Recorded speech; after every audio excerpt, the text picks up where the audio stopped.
perhaps you've heard that investing in a FTSE All-World ETF is one of the very best investments to grow your wealth over time, and that certainly is the case. But there are some ETFs that have performed better than the FTSE All-World that could potentially help you to grow your wealth faster and become a millionaire faster. So going back to the FTSE All-World ETF, which we're going to be using as our benchmark today. So a FTSE All-World ETF provides you with a very diverse portfolio of thousands of different stocks, and it also comes at a very, very low cost. So I do think that it is a fantastic investment to be making, and I actually have a completely separate video on FTSE All-World ETFs. But what I will say is that there are some ETFs that are out there that have performed better historically than the FTSE All-World has. Now obviously past returns are not indicative of future returns, and just because an ETF has performed very well historically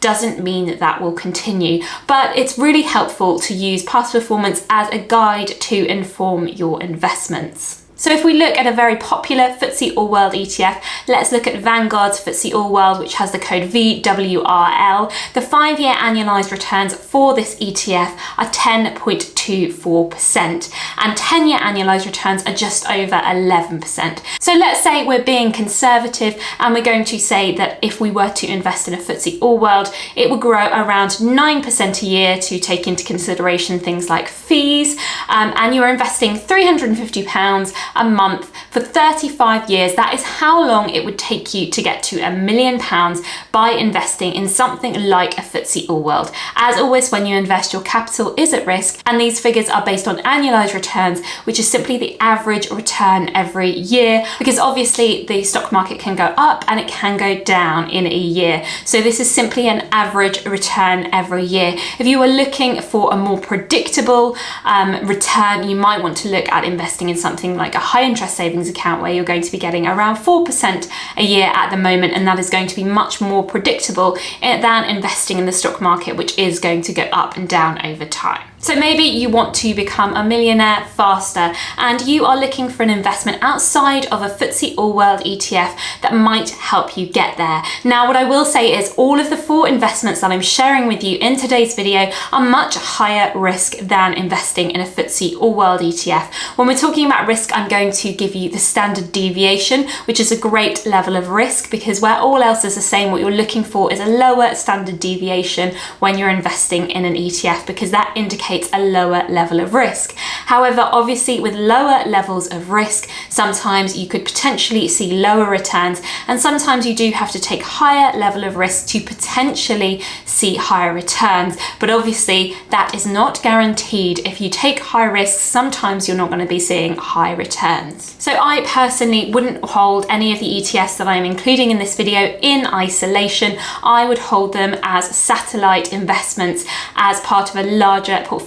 So I'd be simply holding them in a much smaller percentage than I would, say for an example, investment like a FTSE All-World, which is nice and diverse and has a lower level of risk. Okay, so starting out with our first ETF, which has 5-year annualized returns of 14.46%. So really strong returns, and this ETF is the LNG Artificial Intelligence ETF. The code for it is AIAG, and it has an ongoing charge that is pretty high at 0.49%. So an ongoing charge for a FTSE All-World would be around 0.15%. The 5-year standard deviation for this ETF is 21.99. So this is a much riskier investment than investing in a FTSE All-World.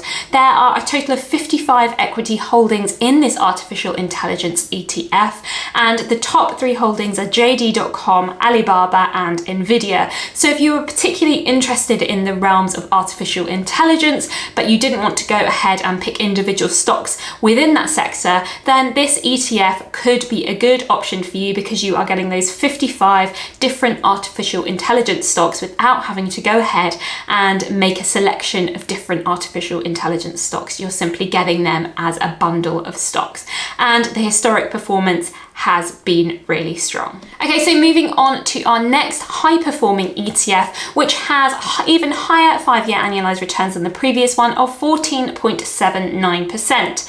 So this is the UBS S&P 500 ESG ETF. Now, this is not simply the S&P 500, so those top 500 companies in the US. This is the S&P 500 screened for ESG, which stands for environmental, social, and governance. And what's really interesting with this is that it has produced higher returns than a standard S&P 500 ETF. So some of you might be particularly interested in ESG investments, and some of you might not be interested at all. But what is really interesting here is that the returns are higher than we're seeing with the S&P 500. So rather than 500 companies in this ETF, you've got 316, of which the top 3 holdings are Apple, Microsoft, and Nvidia. 5-year standard deviation isn't too bad at 13.05. The ongoing charge is nice and low at 0.10%. And as I said, 5-year annualized returns are 14.79%. So the code for this is S5SD. If you're interested, please go away and do more research on it. I'm certainly not saying these are investments that you should go ahead and make. I'm saying these are interesting investments. Please go away and do your own research and make sure that you feel comfortable and confident before making any investment decision, because as always, your capital is at risk. And our next ETF is the Invesco NASDAQ 100. So you can invest in the NASDAQ with different providers. I'm simply choosing the Invesco version to include in this video. The code for it is EQQQ, and it has 5-year annualized returns of 19.17%. When you compare that to those 5-year annualized returns of just over 10% with the FTSE All-World, you can see that the returns here are very high. The ongoing charge for this ETF is 0.30%, and 5-year standard deviation is 17.14. There are 101 equity holdings within this ETF, and the top 3 are the usual characters: Apple, Microsoft, and Nvidia. And then moving on to my final ETF that I want to include in this video, you've probably heard about it before if you've been watching on my channel. It is the iShares Information Technology Sector S&P 500 ETF, and the code for it is IITU. So again, this isn't the S&P 500. This is the tech stocks from the S&P 500. So it has 69 different holdings in it rather than 500, and 5-year annualized returns are a whopping 23.70%. So very, very high. The ongoing charge is also nice and low at 0.15%, which I like to see. 5-year standard deviation is 18.50. So this is quite a high risk investment, especially when you compare it to a FTSE All-World ETF. The top 3 holdings are Apple, Nvidia, the semiconductor company, and Microsoft. So those are 4 ETFs that have performed better than the FTSE All-World and could potentially get you rich faster or make you a millionaire faster. They could also potentially not do that, and maybe you're best off just sticking with a nice standard FTSE All-World ETF because they are a phenomenal investment and they might help you sleep better at night. But if you are interested in taking a bit more risk and doing a bit more research into these ETFs, they are worth having a look at too. Thank you so much for taking the time to watch this video. I really hope you found it interesting. Let me know if you have any questions in the comments down below. I do try to get back to everybody that sends me a comment. So thanks so much for watching and have a great day. Bye bye.